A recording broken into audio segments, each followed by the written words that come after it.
الحمد لله رب العالمين والعاقبة للمتقين والصلاة والسلام على رسول خير خلقه محمد وآله وأصحابه أجمعين. لقد جاءكم رسول من أنفسكم عزيز عليه ما عنتم حريص عليكم بالمؤمنين رؤوف رحيم. د نبی علیہ الصلوۃ والسلام سیرت مشورو کړو. انبیاء او رسولان اگر چې د نبوت او د رسالت د میلاویدون مخ کې انبیاء او رسولان نوي،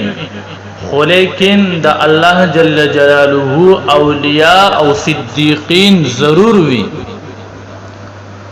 او د دې ولایت داسې کامل او مکمل وي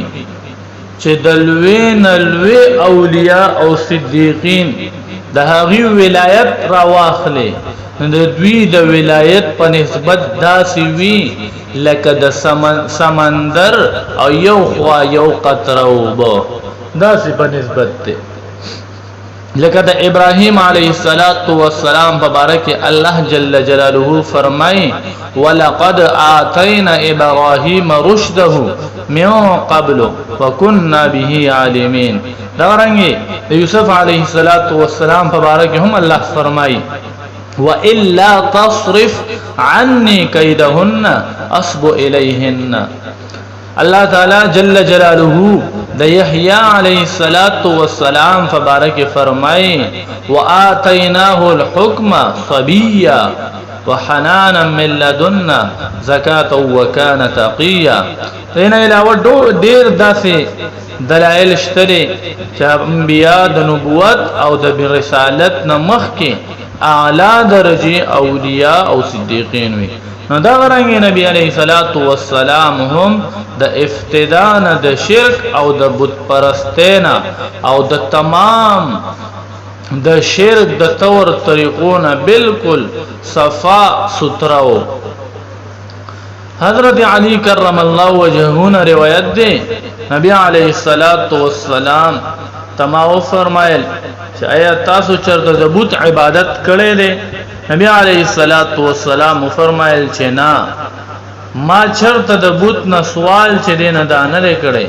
او دا قرنګ ما چرته شراب چې دینه دا نه دسکلي. او بیا نبی علیہ الصلوۃ والسلام فرمایل چې زوم چې ما به همیشه دا سيزونه چې دي دا به ما کفر غنو تر دې پورې چې ما ته کتاب چې دینه دا را کړې شو. په مسند احمد کی دا عروه ابن زبیر نے روایت دے نبی علی عروه ابن زبیر فرمائی چې ما د حضرت عائشہ خدیجه رضی الله عنها د ملګری نه ما تاسو کړو.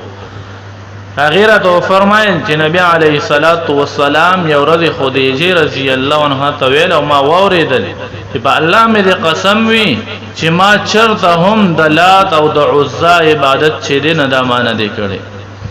زید ابن حارثه رضی الله عنه فرمای چې په زمانه د جاهلیت کې مشرکانو د بیت الله طواف وکاو، اصاف او نائله بود د دوانو ته چې به ورسېدل نو دا به مسا کول. یو پیرز د نبی علیه الصلاۃ والسلام سره د بیت الله طواف وکاو، نو ما هم د اصاف او نائله چې دینو دا دوانو ما یو پیر ما مسا کړل. نبی علیہ الصلوۃ والسلام د دې د مسکولو نه زمانہ کړم. ما په خپل ځل کې سوچ وکړ چې یاره د دې په مسکولو کې څه کیږي، بس راځه دوباره بیا مسکا بیا می استمسک. نبی علیہ الصلوۃ والسلام د ډیر په سختۍ سره منع کړم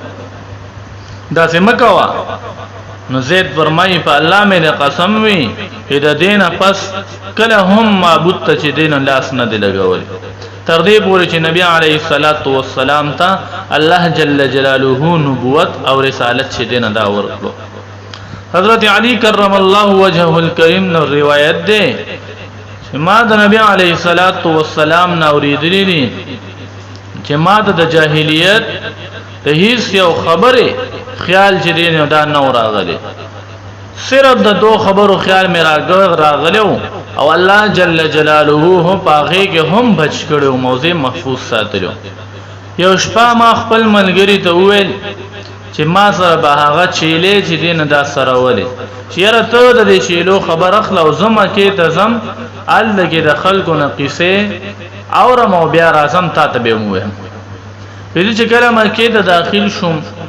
نبی علیه الصلاۃ والسلام فرمای ال تک یو کور چې د هغې نه د غانو आवाज راتلو ما تاسو کړو چې رسولي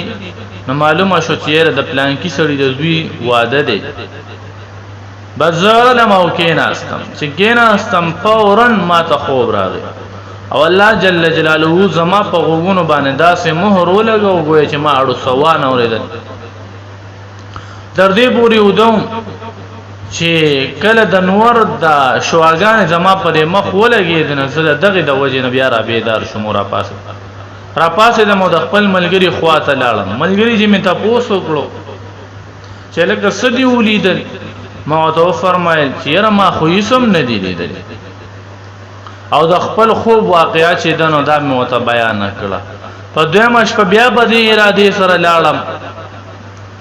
د الله جل جلاله د طرف بیا داسې صورت مه تراغه نبی علیه الصلاۃ والسلام فرمایي چې په الله مې قسم وشي د دینه پس زما فضل کې هیڅ قسمه د خیال چې دینه دان راغلي تر دې پورې چې الله جل جلاله ما ته پیغمبري چې دنه دار کړه یو ورځ حضرت جابر رضی الله عنه نه روایت ده چې کله د کعبه تعمیر کېدو نو په دغه وخت کې نبی علیه الصلاۃ والسلام هم په خپل اوګه مبارک باندې کانی چې دینه دار اورل نبی علیه الصلاۃ والسلام تر حضرت عباس رضی الله عنه ته فرمایل چې زویا د خپل لنګ چې دینه دا کولاوګه او دا په دې اوګه باندې کېدا نو زدا کانی چې دینه دا بستا د اوګه دا بنخوږي اوګه به محفوظ وي نبی علیه الصلاۃ والسلام دا اوریدل پلنګ کولاو کو پوګه څنګه کولاو کړو بس ډایرکټ بهوش او د دینه پس نبی علیه الصلاۃ والسلام فرمایي چې چرته هم خپل ستا شي دا نه کولاو کړي او توفیل نه روایت دی په دغه وخت کې نبی علیه الصلاۃ والسلام ته د غیب نه یو आवाज راغی ته فرمایل یا محمد عورتک اے محمد د خپل ستر خبر دی واغوره دا غیبی आवाज وو چې د ټول نړمبه د आवाज نبی علیه الصلاۃ والسلام اوریدل دا رنګ ابن عباس رضی الله عنه نه روایت ده چې ابو طالب د نبی علیه الصلاۃ والسلام نه تاسو کو چې څه چلو قرارو نبی علیه الصلاۃ والسلام ته فرمایل چې یو سپینګری سړی راغی او هغه راته فرمایل چې اے محمد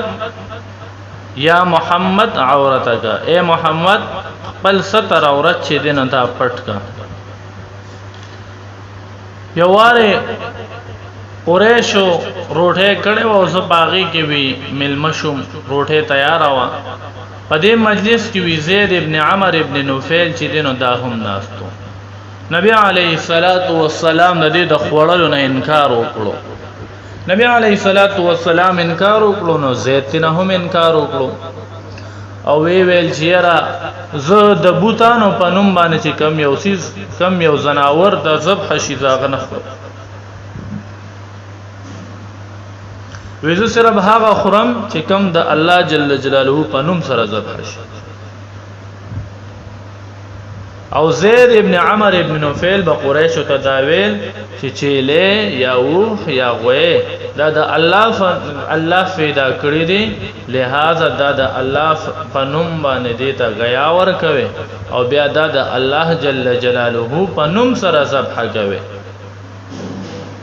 زید ابن عمر ابن نوفل دا سوکو نو دا د عمر ابن الخطاب رضی الله عنه د ترزویو د سعید ابن زید چې د 10 مبشرون د غشمار دی د هغه والد محترم وو د شرک او د بت پرستینه داسې ځان ساتوبه او د دین حق په تلاش کې د نبی علیه الصلاۃ والسلام د بعثتنا 15 کاله مخکې چې دین دی وفات شوی دی چې په کم وخت کې د خانه کعبه تعمیر کې دونو په هغه وخت کې دوی وفات شوی دي بیا د وحی ابتدا نبی علیہ الصلوۃ والسلام د څنګه او شوا به ان شاء الله بلو